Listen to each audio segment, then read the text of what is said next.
24 ore su 24. Le notizie corrono più veloci sul web. News del mercato finanziario? Digita www.industriaefinanza.com, il primo quotidiano economico del Nord Italia. Notizie sul Veneto? www.lacronacadelveneto.com, e per Verona c'è www.lacronacadiverona.com.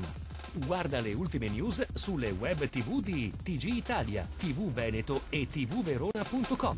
Collegati con il mondo. Connettiti con Industria e Finanza, la cronaca del Veneto e la cronacadiverona.com. Sul web l'informazione è in tempo reale.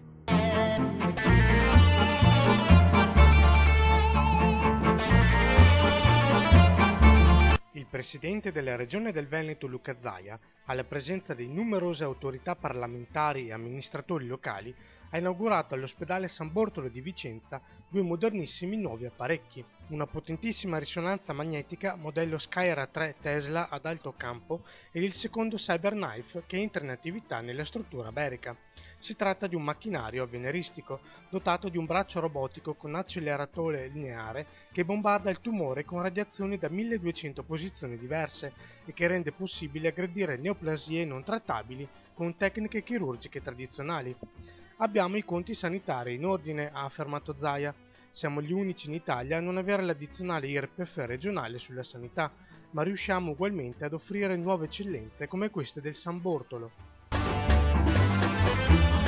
L'ennesima tragedia, figlia della crisi e del paradosso che riduce sul lastrico imprenditori non rovinati dai debiti ma dall'impossibilità di riscuotere i crediti, fa esplodere la rabbia degli artigiani. In seguito al suicidio, l'ultimo di una lunga serie in Veneto, di un artigiano di Noventa di Piave in difficoltà economiche perché non riusciva a farsi pagare i lavori svolti, il presidente della Confartigianato San Donatese Ildebrando Lava ha proposto di introdurre una lista nera delle aziende insolventi. Non siamo in alcun modo tutelati, ha affermato Lava. Sarebbe da fare come le banche, che marchiano i clienti insolventi. Ci vorrebbe un riconoscimento, un bollino, per chi ha già creato problemi nei pagamenti. A Rovigo la qualità dell'aria è pessima e sono necessari interventi strutturali sulla mobilità.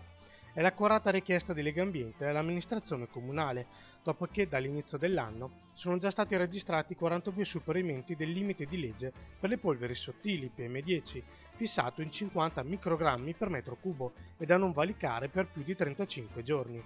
Insomma, il bonus degli sporamenti ammessi dalla legge è già stato superato 7 volte e le tendenze vengono confermate dalle misurazioni effettuate dai tecnici dell'associazione. I dati, rilevati con il macchinario Personal Dust Monit, asseverano nella sostanza quelli delle centraline ARPAV e registrano i dati più elevati nel tratto di Corso del Popolo aperto al traffico.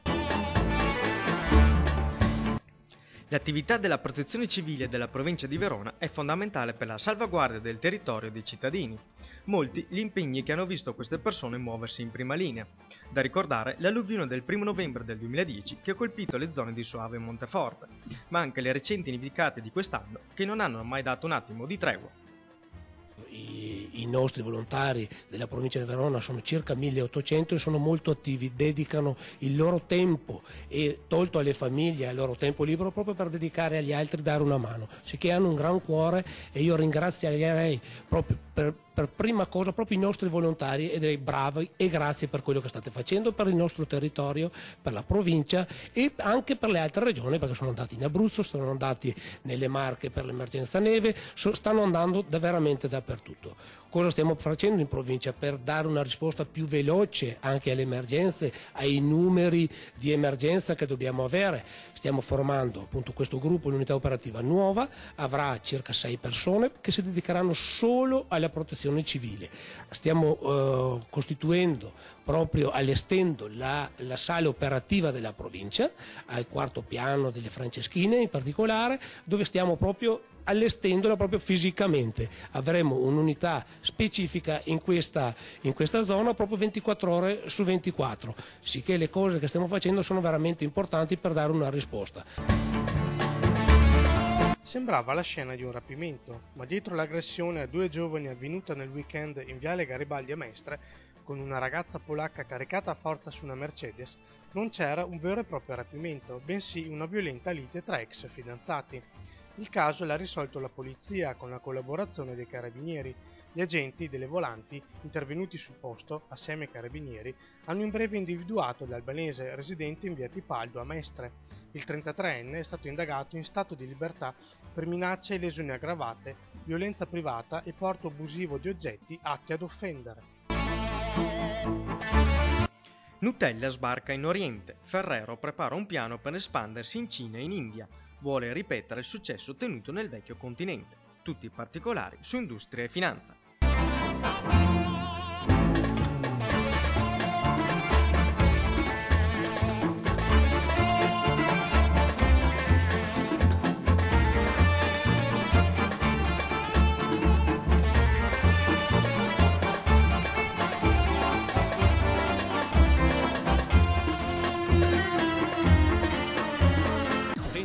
Ore su 24, le notizie corrono più veloci sul web. News del mercato finanziario? Digita www.industriaefinanza.com, il primo quotidiano economico del Nord Italia. Notizie sul Veneto? www.lacronacadelveneto.com e per Verona c'è www.lacronacadiverona.com. Guarda le ultime news sulle web TV di TG Italia, TV Veneto e tvverona.com. Collegati con il mondo, connettiti con Industria e Finanza, la cronaca del Veneto e la cronacadiverona.com. Sul web l'informazione è in tempo reale.